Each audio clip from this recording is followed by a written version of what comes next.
अस्सलामुअलैकुम प्यारे बच्चों, कैसे हैं आप सब। उम्मीद है कि आप सब सेहत व ईमान की बेहतरीन हालत में होंगे और जो कल हमने काम किया था उसको आपने बहुत अच्छे से याद किया होगा। तो चलें आज का काम शुरू करते हैं अपना। चलो देखें, अल्फाज मुतज़ाद की पहचान।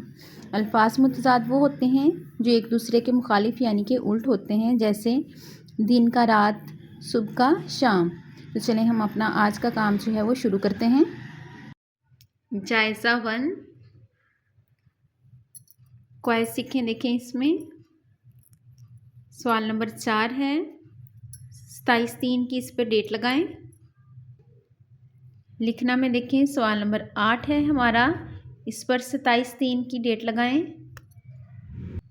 तो ये आज का हमारा काम है। चले हम इसको करते हैं। सवाल नंबर 4 देखें, दिए हुए अल्फाज और उनके मुतज़ाद की जोड़ियां बनाएं। तो यहाँ पर अल्फाज और उनके मुतज़ाद दिए हुए हैं, हमने उनकी जोड़ियां जो है वो इधर बनानी है। जैसे सबसे पहले देखें, यहाँ पर हमारे पास है ज़िंदगी। ज़िंदगी का इधर लिखें मौत। मखलूक, मखलूक का उलट जो है वो खालिक है।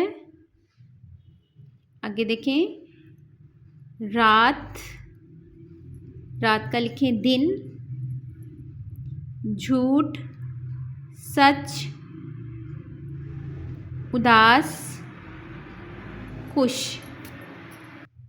सवाल नंबर 8 देखें, दयानतदारी एक सिफ्त है, आप किसी और सिफ्त के बारे में 7 जुमले लिखें। इसका जवाब देखें, सच बोलना एक सिफ्त है, सच बोलने वाले को दुनिया और आखिरत में कामयाबी मिलती है।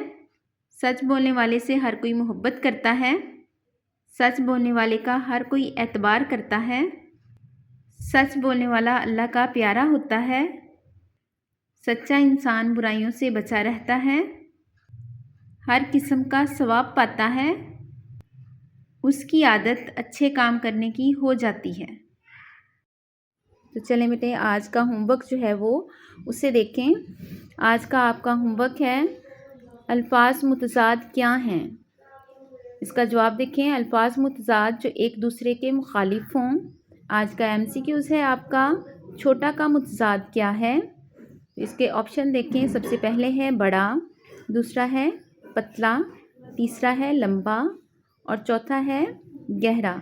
तो दुरुस्त जो जवाब है हमारा वो है बड़ा। इसके साथ आपका सवाल नंबर 4 जो है वो भी आपने जो है वो लिखना है और याद भी करना है। तो आपने अपना काम लिखना है, तो उसके बाद हमें अपलोड करना है। तो दुआओं में याद रखें, अपना बहुत सारा ख्याल रखें। फ़ी अमानिल्लाह।